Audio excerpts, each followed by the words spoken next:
Cora, chapter 6. I think you will recall I mentioned Cora's divorce. And it might be sketchy, something sketchy about it. She had alluded to in various conversations and then stopped herself from going deeper. And of course, although I wanted to, I did not pry. A divorce is something that's very personal to people. Marriages, births, deaths, everything in your life is personal. So I never did really go there, but I did wonder about it. I mean, here's this woman, this unassuming woman,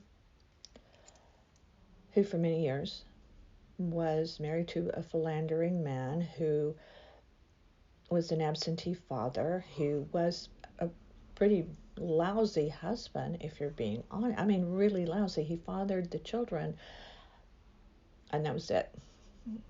He wasn't a husband. He wasn't a father. And yet he was, technically.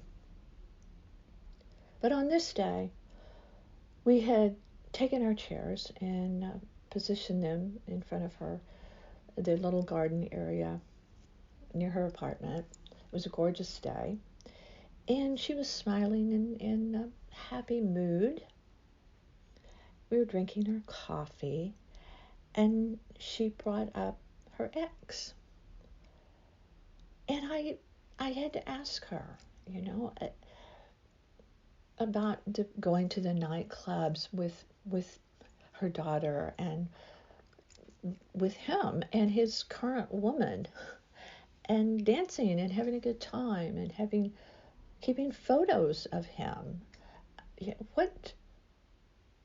What was that about? I mean, I really wanted to know, and she did not have a good explanation for it, frankly, but it's pretty easy to tell. She never stopped loving this man who, while charming with a big personality and good looks and well dressed, she still cared. Was it because of the love they made together in order to beget the children that was so memorable to her? I would never have gone down that path. I just could not understand it. And I didn't have to. I didn't need to. I just needed to let her talk. And she did. And she said there came a turning point when she knew it had to end. And she said it involved a couple of things. One, she knew her children needed to respect her on some level. And as they began to get older, they obviously knew what was going on with their father. So that was part of it. But the other part of it, she said it was another one of the times when he left and they needed money. She needed money for food, for the kids, for the children. And she was able to find out. She said it really wasn't hard because they had many mutual friends who were more than happy to tell her. They didn't care how broken her heart would be, where he was. And while the children were hungry, she had no money to buy food for them. She discovered, was staying at a very fancy hotel. And she said she was poorly dressed, and it took everything she had to go to that hotel and to actually go inside. She said she stood outside and debated about retreating. But she said this was one time I was not going to retreat. Something within her helped her go through the revolving door of this beautiful hotel into this magnificent lobby. And back in those days, it was easy to get a room number. She got his room number from the desk, and she She took the stairs. She said she didn't want to get in an elevator with people. So she walked up the stairs. And she said, just as she got to the top of the stairs of the floor where he was staying, a room door opened, and oddly, he stepped out in this beautiful white bathrobe. And what he was doing was retrieving a beautiful tray from room service with a tablecloth on it, and he had a towel also draped around his neck, and his hair was wet.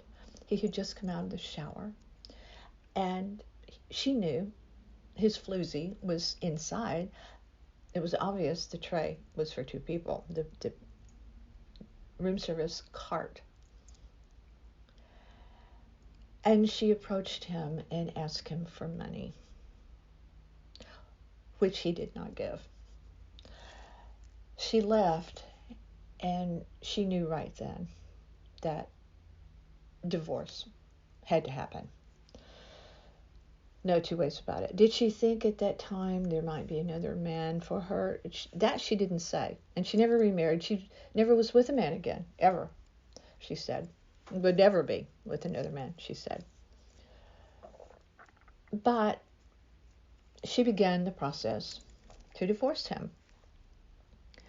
And by the way, at that time, once again, she went to people she knew could help her once again and give her money for food for the children.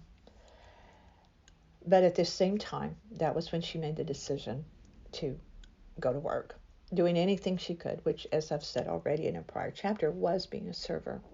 That served her very well in her life. But she managed to get the money together for a divorce, started the proceedings. And then the funniest thing happened, she said. She decided to leave town, which she never did. She went to visit relatives, and she said she really did it on purpose because she knew she would be out of town when the deadline for signing the divorce papers came. Because even after all of that, she began to waffle. Could she go through with it? Was it the right thing to do? Could she just cut him loose, even though he was loose? Just not legally. Now, there are a lot of ways to get around legal situations that are tip over into the gray area just a tiny bit. They're still legal, but it's getting close to that line.